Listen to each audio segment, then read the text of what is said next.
Kumain tayo ng suha. Ito, babalatan ko. Magkano bilhin mo isa nito? 105. 105 daw ang isa nito. Yung anak ko ang bumili nito. Ay, gusto ko kumain. Kaya babalatan ko yung isa lang muna.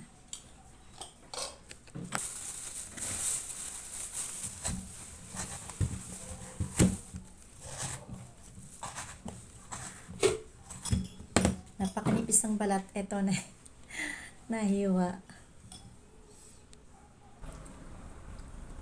Napakanipis ng balat kaya ito nahiwa. Sa amin pinipitas lang ito. Marami kaming tanim dito. Ang ganito nung araw, tikman natin. Mukhang matamis.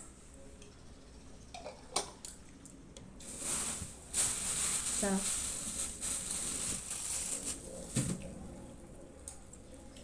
kain tayo.